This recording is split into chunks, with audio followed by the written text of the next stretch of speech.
Today, we're going to crack open the engine of our economy, production. We'll trace the whole journey of how things get made, from that first spark of an idea all the way to a huge global industry. Okay, let's dive right in. Maybe you've got this amazing idea for a business. Could be anything, right? A small shop, a huge tech company, it doesn't matter. Every single business starts with the exact same fundamental building blocks. And guess what? Today, we're giving you the blueprint. All right, first up, let's actually figure out what it means to produce something. I mean, we throw that word around all the time, but what does it really mean in the world of economics? So, at its core, production is just creating value. That's it. It's the process of turning inputs, like raw materials, or even just plain old human effort, into something people actually want. And it can be something you can hold, like a t-shirt, or a service you experience, like getting a haircut. Both count as production. This whole process usually happens in about 3 stages. First, you have primary production. That's all about gathering the raw materials. Think of a farmer growing wheat. Then you've got secondary production, which is where you manufacture something. So you take that wheat and bake it into bread. And finally, there's tertiary production. This is all about services, like the bakery that sells the bread or the truck that delivers it. So what ingredients do you actually need to get a business off the ground? Well, economics gives us a pretty simple recipe, actually. It's got 4 essential factors of production. And trust me, these are the absolute must-haves for any business. Okay, first ingredient, land. Now, when economists say land, they don't just mean a plot of dirt. It's a catch-all term for all natural resources. We're talking water, forests, oil, minerals, literally any gift from nature. It's all the raw stuff you start with. Ingredient number 2 is labor. This is the human element, right? It's the people who make it all happen. And this covers everything, from the physical work of a construction crew to the brainpower of a surgeon or a software engineer. It's all labor. Then you need capital. And listen, this is a really important one to get right. In economics, capital is not money. Instead, think of it as the man-made tools that help us make other things. So we're talking about the machines in a factory, the computers in an office, the delivery trucks, all the stuff we built to help us build more stuff. And finally, we have the secret sauce, the entrepreneur. This is the visionary, the person, maybe that's you, who takes the land, the labor, and the capital and mixes them all together. They're the one taking the risk, organizing the whole operation, and pushing it forward, all for the chance to create something new and hopefully make a profit. Okay, so you've got your ingredients, now what?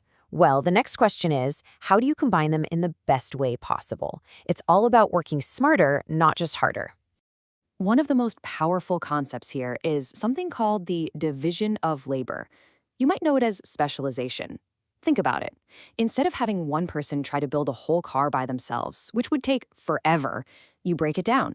You have one person who only puts on the wheels, another who only installs the engine, and someone else who only does the painting. Each person becomes an expert at their one little job. And this approach is, well, incredibly powerful. People get really, really good at their one task, and productivity just skyrockets. But there's a downside, right? The work can get super boring, and you become really dependent on each person. If the person who installs the steering wheels calls in sick, the whole assembly line might just stop. So specialization is great, but what happens when you just keep adding more and more workers? Is more always better? Well, no. And that brings us to a really fundamental law in economics that every business owner has to deal with. Just imagine you've got a little workshop. When you hire your first few workers, everything's great. They have plenty of space, plenty of tools. Each new person you add gives you a massive boost in how much you can make. This is stage 1, and things are looking awesome. But as you keep hiring more people, you hit stage 2. Now things are getting a little crowded. Maybe people have to wait to use a certain machine, or they're sharing tools. The next person you hire, yeah, they still help increase your total output, but not by as much as the person before them. This is the law of diminishing returns in action. And if you keep going, you hit stage 3. And this is bad news. Now you've got so many workers, they're just getting in each other's way. They're tripping over each other. At this point, adding one more person actually makes your total output go down. They're doing more harm than good.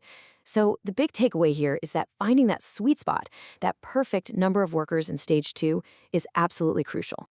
All right, you have your idea, you've got your ingredients, you even have a strategy to be efficient. What's the last piece of the puzzle? Well, it's choosing the legal structure for your company. And this is a big one because it's going to define how your business operates. Okay, so let's break down the main options here. The biggest thing to think about is something called liability. If you go with a sole proprietorship, it's just you. You're the boss, you get all the profits. But, and this is a huge but, you have unlimited liability. That means if the business goes under, they can come after your personal stuff, like your house or your car. A partnership is pretty much the same, just with a few more owners. Now, a corporation is different. It's its own legal person. This means it offers limited liability, so your personal assets are safe. The downside? It's way more complicated and expensive to set up. And this is a great way to think about how your one single business, what economists call a firm, fits into the grand scheme of things. It doesn't matter if you're a one-person shop or a massive corporation, you're one single unit in a whole ecosystem of other businesses. And that whole group, that's what we call an industry. So let's boil this all down. What do you really need to remember? First, production is just about creating value.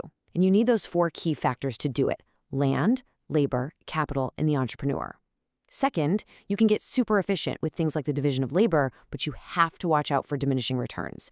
And finally, your business structure is a huge deal. It's all about balancing risk, control, and your ability to grow. So there you have it. We've just walked through the entire economic blueprint for turning an idea into a real, functioning business. The blueprint is yours now. So the only question left is, what are you going to build?